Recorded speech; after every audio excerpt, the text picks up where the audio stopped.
आज Doubtnut app download करें।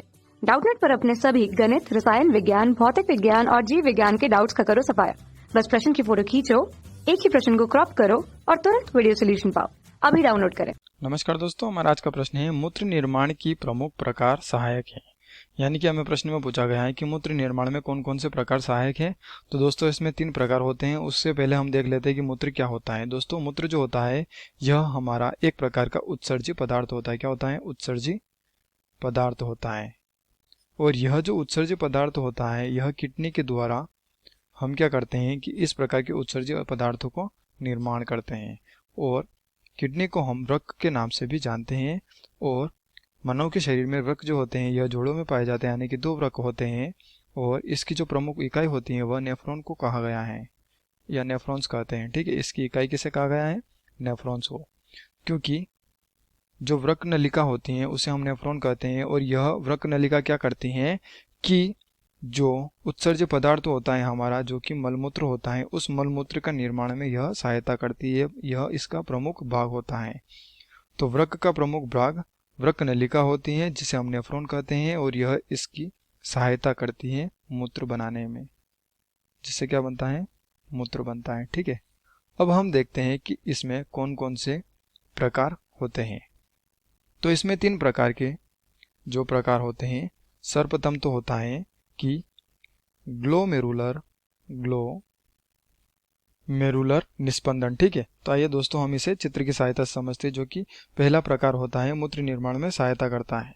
तो इसमें क्या होता है कि यह जो हमें भाग दिखाई देता है इसे हम वृक्की धमनी या अभिवाही धमनी के नाम से जानते हैं। तो हम लिख सकते हैं कि यहाँ पे अभिवाही धमनी। ठीक है, और यह अभिवाही धमनी क्या करती है कि जो अशुद्ध रक्त होता है उस अशुद्ध रक्त को लाती हैं।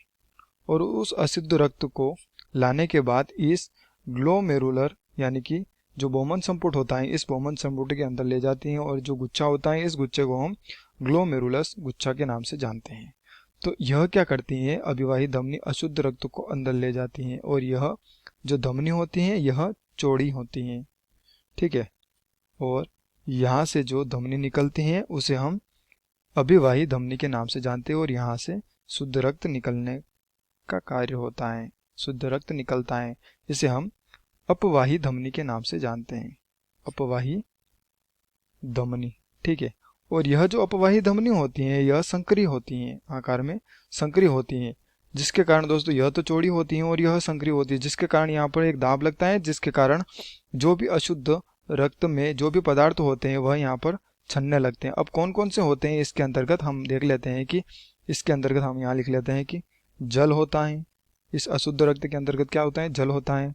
कुछ मात्रा में यूरिया होता है, कुछ मात्रा में लवण घुले होते हैं, और कुछ मात्रा में अमाइनो एसिड यानी कि अमीनो अम्ल होते हैं। ठीक है, तो यह कुछ पदार्थ होते हैं। इसके अतिरिक्त और भी कुछ पदार्थ होते हैं, तो आदि हम लिख लेते हैं। तो इस प्रकार के कुछ पदार्थ होते हैं। और इसमें से क्या होते हैं कि यह छन जाते हैं, सिर्फ यूरिया को छोड़कर। यूरिया नहीं छनता है, बाकी यह सब छन जाते हैं और छनने के बाद यहाँ पर आ जाते हैं। और यह जो भाग होता है इसे हम बोमन संपुट के नाम से जानते हैं। किस नाम से? बोमन संपुट के नाम से जानते हैं। अब देखते हैं कि आगे क्या होता है कि जो भी पदार्थ होते हैं यहाँ पर छन जाते हैं, लेकिन कुछ जो पदार्थ होते हैं उसमें वापस से वह मूत्र में ना जाए, जिसके कारण हमारा यह नेफ्रॉन क्या करता है कि इसका पुनः अवशोषण करता है, जिसमें यूरिया के अंतर्गत और भी जल होता है, लवण होते हैं, अमाइनो एसिड होते हैं, जिसके कारण यह क्या करता है कि यह सभी पदार्थ बाहर ना जा सके इस यूरिया के साथ, जिसके कारण यह क्या करता है? पुनः अवशोषण करने का कार्य करता है। ठीक है, तो जैसे ही यह यहाँ पर आते हैं, यह अशुद्ध रक्त इसके अतिरिक्त, तो यहाँ पर इसका अवशोषण होने लगता है। क्या होने लगता है? अवशोषण। और इस भाग को हम, इस प्रकार की नलिका को हम समीपस्थ कुंडलित नलिका कहते हैं, क्योंकि दोस्तों यह बोमन संपुट के समीप होती हैं, निकट होती हैं। ठीक है, और यहाँ पर इसका पुनः अवशोषण होने लगता है। किसका पुनः अवशोषण होने लगता है? कि जो भी यूरिया के साथ जो भी लवण, अमीनो अम्ल ये सब होते हैं, इन सब का क्या होगा? इन सब का हम लिखते हैं कि दूसरे प्रकार की प्रक्रिया में क्या होगा? पुनः अवशोषण होगा, यानी कि वापस से यह अवशोषित किया जाएगा। और इसके बाद क्या होता है दोस्तों, हम देख लेते हैं पुनः अवशोषण में क्या होता है कि पुनः अवशोषण होता है और यह अवशोषित कर लेता है।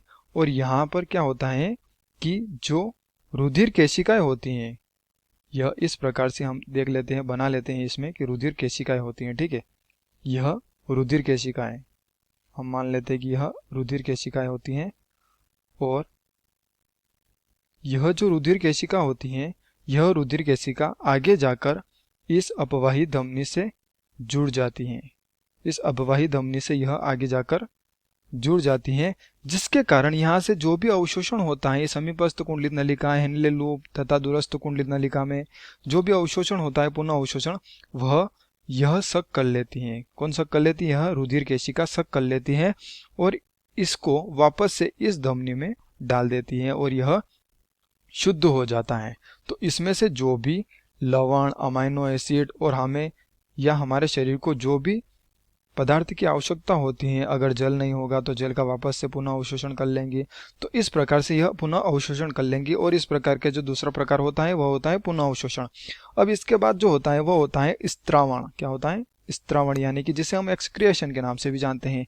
इसमें क्या होता है कि जो भी पुनः अवशोषण के बाद जो भी जल बचा हुआ रहता है, जिसे हमारे शरीर की आवश्यकता नहीं होती है, हमारे शरीर को जल की आवश्यकता नहीं होती है, और उसमें कुछ मात्रा में यूरिया घुले हुए रहते हैं और वह इसमें आ जाते हैं। किसमें आ जाते हैं? इस संग्राहक नलिका में।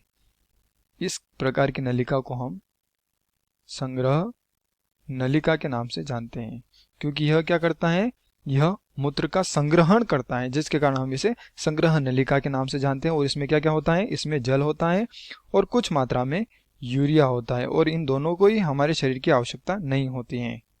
तो दोस्तों यहाँ पर यह इकट्ठा हो जाते हैं, संग्रह हो जाते हैं। उसके बाद फिर हम क्या करते हैं कि मूत्र नलिका के द्वारा इस मूत्र को हम बाहर निकाल लेते हैं, और जो भी निष्कासित उत्सर्जी पदार्थ होता है उसे हम मूत्र के नाम से जानते हैं। ठीक है, तो दोस्तों इस प्रकार से हमने देखा कि मूत्र निर्माण में प्रमुख प्रकार कौन कौन से सहायक हैं। तो हमने देखा 3 प्रकार सहायक हैं। पहला तो होता है ग्लोमेरुलर निस्पंदन, दूसरा होता है पुनः अवशोषण, तीसरा होता है स्त्रावण। स्त्रावण के बाद क्या होता है कि जो मूत्र होता है उसका एक्सक्रिएशन होता है। तो धन्यवाद दोस्तों, आशा करता हूँ आपको यह उत्तर जरूर समझ में आया होगा। कक्षा 6 से 12वीं से लेकर नीट, IIT, JEE वो एडवांस के लेवल तक 1 करोड़ से ज्यादा छात्रों का भरोसा। आज ही डाउनलोड करें डाउटनेट ऐप या व्हाट्सएप करें अपने सारे डाउट्स 8400 400 400 पर।